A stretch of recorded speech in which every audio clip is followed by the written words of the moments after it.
Lucas never imagined his seemingly perfect life could unravel so quickly. Married to Sophia 29, female for 8 months after nearly 7 years together, he believed their relationship was built on trust and love. They had shared countless moments of joy, celebrating small victories, traveling to beautiful places, and dreaming about the future. But even as those memories lingered, Lucas couldn't shake a growing sense of unease in recent months.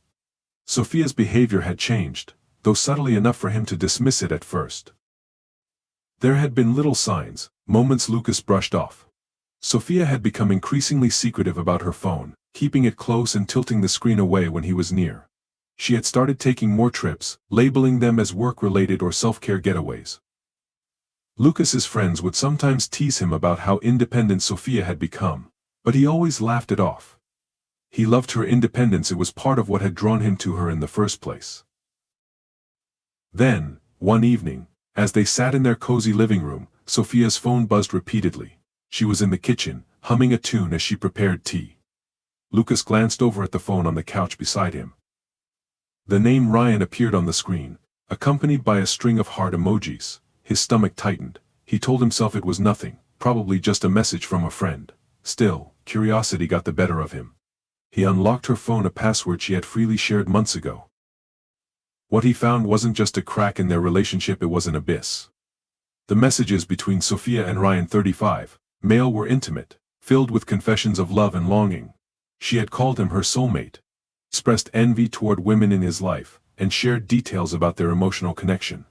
Lucas's heart raced as he read further. There it was, a confirmation of his worst fears. Sophia had met Ryan just weeks earlier during one of her self-care trips. She described their time together as intoxicating and deeply intimate. His hands shook as he scrolled through the messages, each one a dagger to his chest. Lucas felt his world collapsing. How could the woman he trusted most betray him like this? The memories of their wedding day, their vows, and the life they had built together now felt like cruel jokes. When Sophia returned to the living room, she noticed Lucas holding her phone. Her face froze. "What's wrong?" she asked, her voice tinged with nervousness. Lucas's eyes met hers, filled with a mixture of anger and heartbreak. "Who is Ryan?" he asked, his voice steady but trembling with emotion. He held up the phone, the incriminating messages still displayed on the screen. Sophia's expression changed from confusion to panic. "Lucas, I can explain," she stammered, reaching for the phone. But Lucas pulled it back, his gaze unyielding. "Explain what?" he demanded. "Explain why you've been calling another man your soulmate. Explain why you met him and—" He couldn't finish the sentence. Saying the words out loud made the betrayal feel even more real. Sophia began to cry, tears streaming down her face. "It was a mistake," she whispered. "I never meant for this to happen." "A mistake?" Lucas snapped, his voice rising. "A mistake is something you do once. This wasn't a mistake, Sophia. This was deliberate. You planned this. You met him. His voice broke, unable to say more. "How long has this been going on?" Sophia's sobs grew louder. "It started a few months ago," she admitted. "I didn't mean for it to get this far. I ended it, Lucas. I swear, it's over." "It's over," Lucas repeated, incredulous. "How convenient. It's only over because I found out, isn't it? Do you have any idea what you've done to me? To us?" Sophia sank to the floor, her hands covering her face. "I'm so sorry," she sobbed. "I'll do anything to fix this. Please, Lucas, don't give up on us."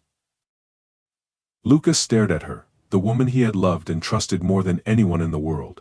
But now, all he could see was the betrayal, the lies, and the destruction of everything they had built together. "I don't even know who you are anymore," he said quietly. He walked out of the room, leaving Sophia sobbing on the floor. As he sat alone in their bedroom that night, Lucas replayed the confrontation in his mind. His heart ached, but it wasn't just pain he felt, it was a hollow, gnawing emptiness.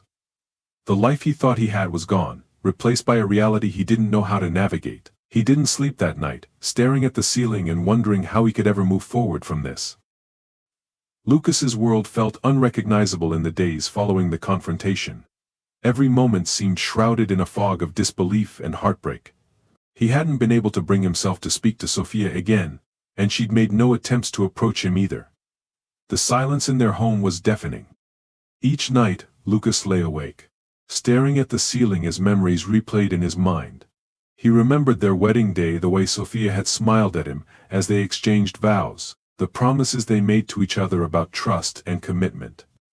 Those memories now felt tarnished, a cruel contrast to the reality he was living. Lucas turned to his family for support. His mother was the first person he called. "She cheated on you," her voice trembled with anger. "Lucas, I'm so sorry, you deserve so much better than this." His father, always the calm and steady voice in the family, offered practical advice. "You need to think about what's best for you in the long term," he said. "This isn't something you can just forget about." But it was his younger sister Jenna, who expressed the rawest emotions.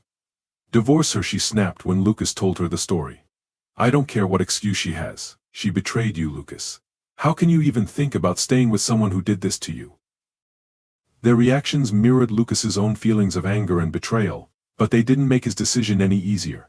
Every time he thought about leaving Sophia, a part of him hesitated. He had invested so much in their relationship, and the idea of throwing it all away felt unbearable.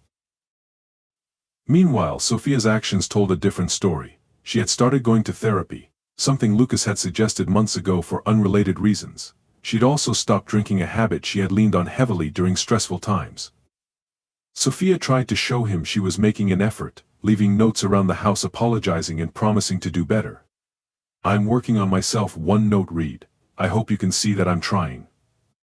Lucas saw the changes, but they felt hollow.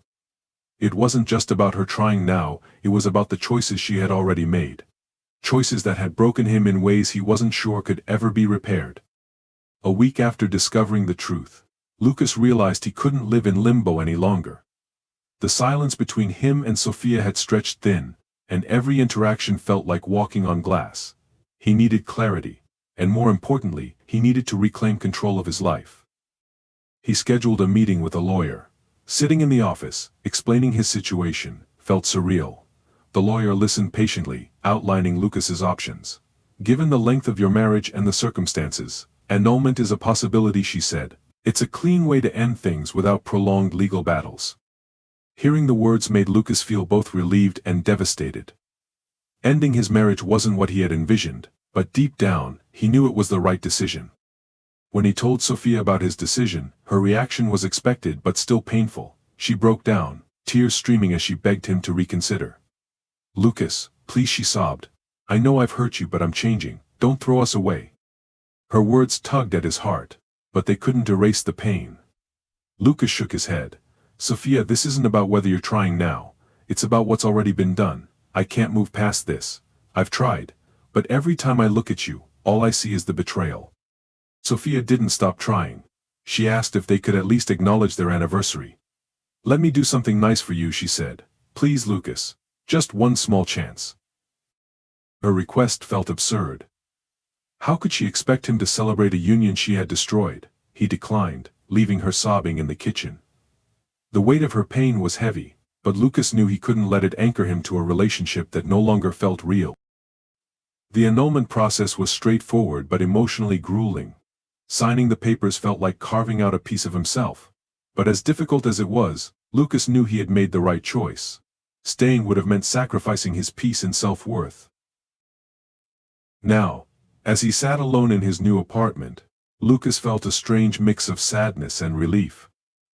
The future was uncertain, but for the first time, he felt a glimmer of hope. He could rebuild not for Sophia, but for himself. And that was enough to start a new journey.